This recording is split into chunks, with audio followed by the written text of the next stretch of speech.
Okay, so tell me about how your academic performance and how you were able to go to college, junior college, and then off to college and graduate with honors, and all the while maintain a home and family.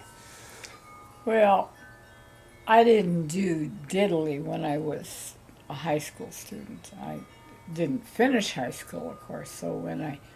Oh, you did not finish high Oh school? no. And so when I What, first where, started on that, how far did you go in high school? junior. So I had Finished your junior year? yeah, finished my junior year. And then you got married, and this is why you didn't finish high Right. school? Then I went with the kid's father, David. We went to New Mexico and we lived in a rough oil field town. Rough, rough. You didn't go downtown without really thinking about it because had all of these oil riggers down there, and they weren't nice, not at all. And Indians, I'd never seen an Indian before, and they looked scary to me. In fact, one time I parked my car behind the movie theater, Mm-hmm. and there were a couple of Indians back there enjoying themselves. I never saw anything like that. How are they enjoying themselves? Oh, they were laying on the ground having sex. Oh, a man and a woman, or Uh a huh. couple of guys? No, a No, man and a woman. man and a woman. Oh, Well, I know. I saw what they were doing and I turned right around and went the other way. yeah. All we had down there was a Penny's and a bank and a movie theater and a turquoise store, a jewelry store. So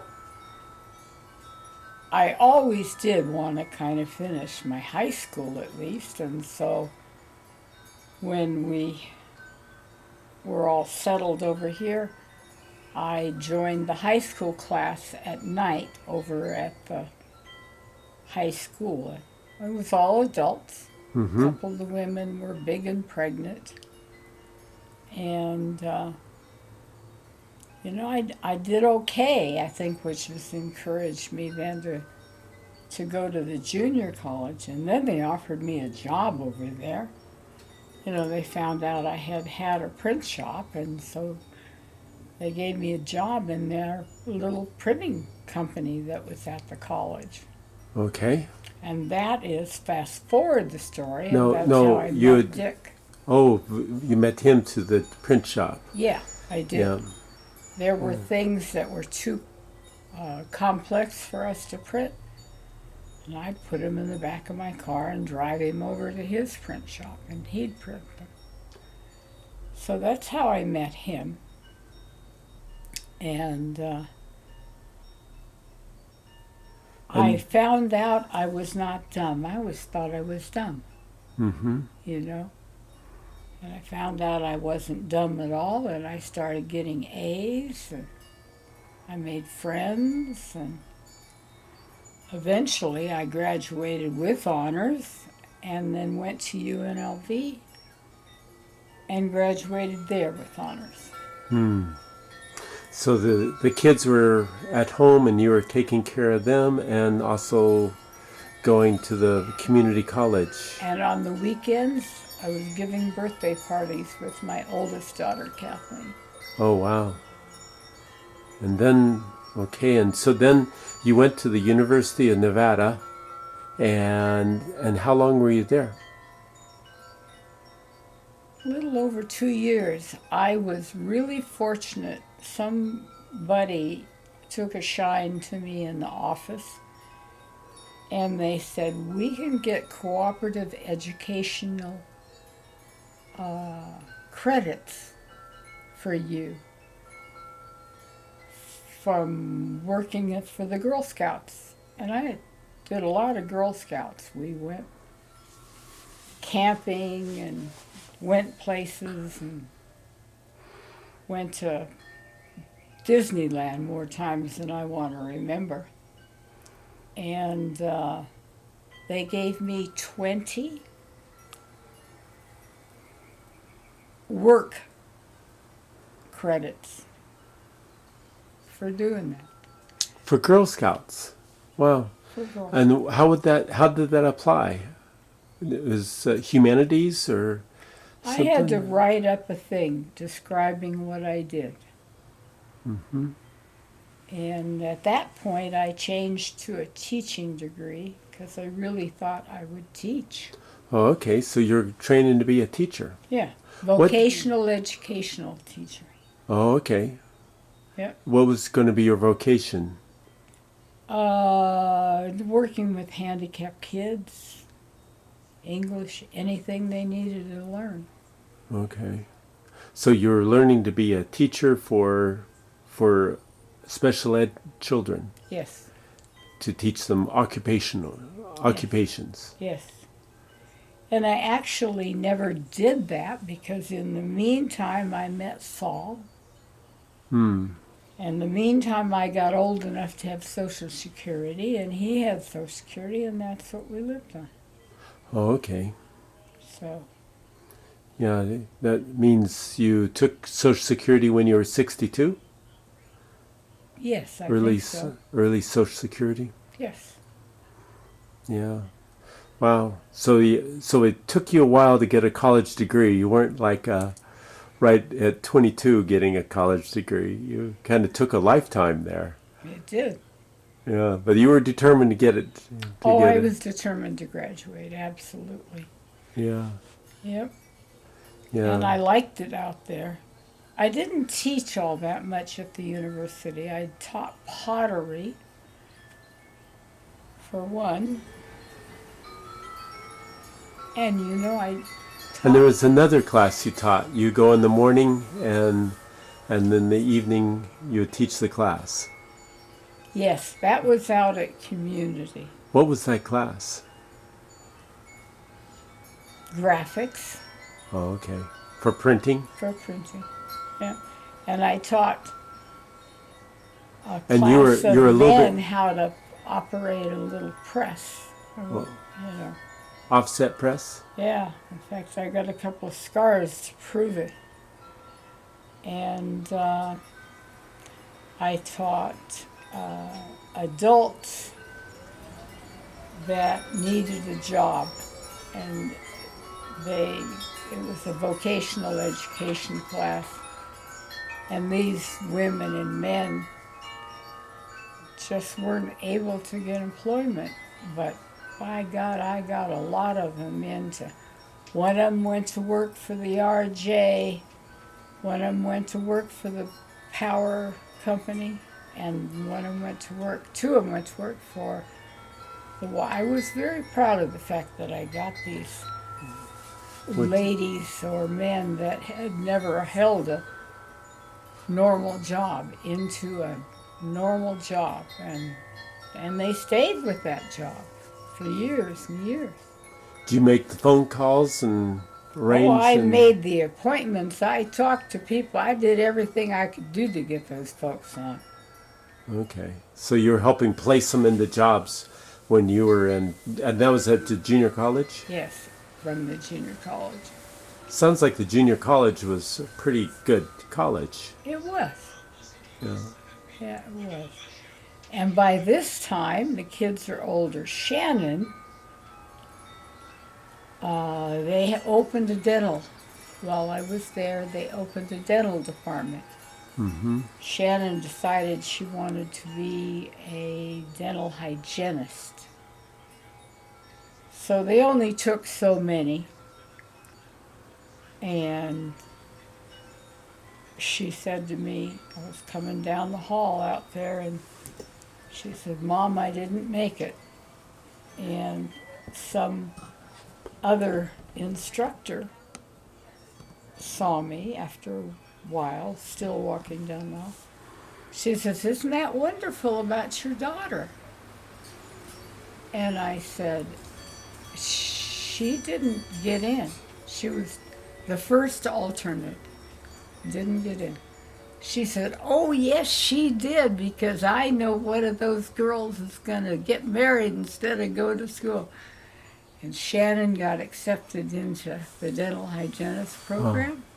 Yeah. It started a wonderful life for her. It was such a good thing. Wow. It was a good profession. And then she finds this young, almost doctor. Mm-hmm. She starts a romance with him. They moved to Albuquerque, and she was a dental hygienist in Albuquerque. And then they moved to Florida. She was a dental hygienist there, and that's how they got their medical degrees, the two of them. She helped put him through? She put him through. Yeah, she did. She worked hard.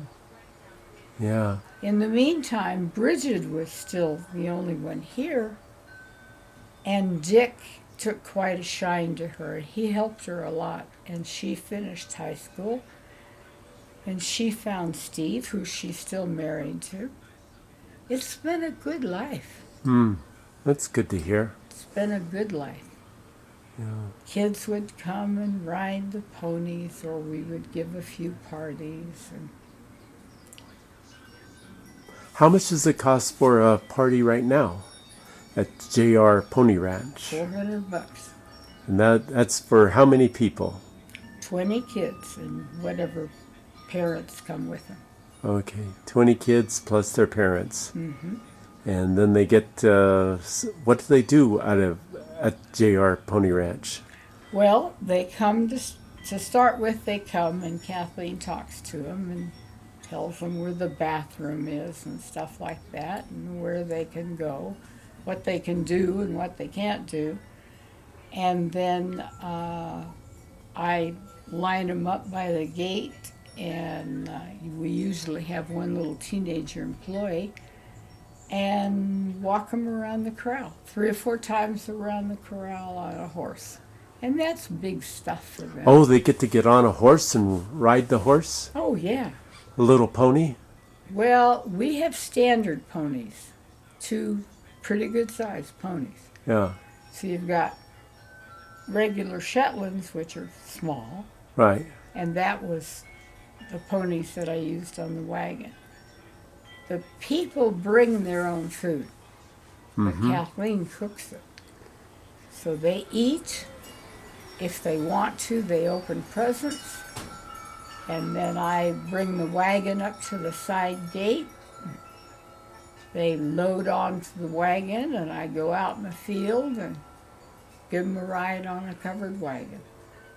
And that's pretty much it. Takes 3 hours. I mean, everybody's taking a couple of turns. So on they the ponies. get to ride a pony a little bit, and they get to ride in the wagon. And do they also play with the animals at all? They go in that goat house. They love the goat house. And the goats seem pretty friendly. The goats love them. They always think there's food coming. Yeah, Goats operate on food. that's their motivation. Yes. Yeah, not so much affection, but food. Food. And they'll eat just about anything, won't they? Yes, they will. You have to kind of keep an eye on them. The night that Saul and I got married, Saul said, "Oh dear," and off he goes. And we were doing our first wedding dance. And his little granddaughter was climbing the fence into the goat pen. And because she was so small, it wasn't such a good idea. So Saul runs over there and climbs over the fence and gets the little girl and hauls her back to the dance floor. That's kind of when I knew that maybe he had a little memory problem, because Oh, no. he doesn't come back to me. He dances with this baby. In the meantime, I have a grandson who I truly love, and he just takes over. Saul left me, so he rushes right up there. And Which grandson was that? Troy. Troy. Okay. Yeah. And you and Troy got along really well. Yeah. Later on, I injured a foot. I was carrying a duck, a little baby duck, and I tripped, and I was going to fall on that duck, and I slung myself sideways so I wouldn't fall on the duck. I really hurt my foot. And Troy moved in for 4 days, fed me, took me to the bathroom the first couple of days, drove me to the doctors. He's an amazing young man. And he was still young then. Mm-hmm. Not even a teenager at that time? I Or? think he was a teenager, yeah. Yeah. So he just took it upon himself. He knew what needed to be done. Absolutely. Kelly, my granddaughter, Kathleen's daughter, wanted to ride. She hadn't had a pony ride yet. I mean, having the first ride is a big deal. So I walked out there with Troy's help, got my foot all dusty, and stood there and watched Kelly ride for the first time. Mm-hmm. This has been a great place. They have their birthday parties here, and we've had all kinds of things. And Yeah. so, Yeah, and you get a lot of people. I've seen every time I've come, there's always a large party going on. yep. Yeah. So I guess the word of mouth has spread. This is a fun place for a party. And that was about all we did was word of mouth. We've never done any major advertising. Yeah, word of mouth. Yeah. And the word of mouth, and so it's kind of like people from your immediate neighborhood almost, right? Or Oh, we have people come in even from Henderson. We had Okay. a family one time that came from, what is that town on the way to you? well, we have Kingman. King. Okay, came all the way from Kingman for Came all the way from King. for a pony party. Uh-huh. I think at the beginning of this, we should have gotten a map and started marking where people were from, because we've had people from Australia, India, Africa. We've just had a lot of people. Wow, and it's mainly word of mouth. Yeah. Yeah, but it fills up, and so it's you and Kathleen are pretty much partners in this. Right. And I have Yeah. pretty much tried to get everything in her name. Of course, now she's older too, so what'll happen, I don't know. Mm-hmm. So she can keep on the business. If she doesn't sell off the animals when I pass away, she's going to have to do something, because it's the people coming here that keep those animals fed. Right. And animals are expensive, really expensive. So they all need their teeth floated right now. Big deal, big money. What is that? Well, horses' teeth just keep growing. Mm-hmm. And if they can't chew their food fine enough, and they change the season, it gets warm, and they don't have the surface of teeth to break up this hay so that they're not swallowing whole mouths full of hay. Yeah. So you go to the dentist or go to the veterinarian. They put them in a little stanchion so that they have to behave themselves, and give them a little, sometimes have to have a little anesthetic, and they go in there and file those teeth down. Mm. And that's called teeth floating. That's floating. Question they asked was to recall some of your most fond memories that you can think of. Memories that you've had from childhood on up to recent times. What would be your highlights of fond memories? Oh dear, that's kind of difficult. I don't have a lot of fond memories of my childhood. My father was not a very nice man. Why was that? Because he drank. Oh, did he get mean when he drank, or was he just mean anyway? He was mean anyway. He was not good to my mother. Drink, sober or drunk, he was mean. He wasn't a nice person. I'm sorry, he just wasn't. He was brilliant, and he made a good living. He spent it at the bar.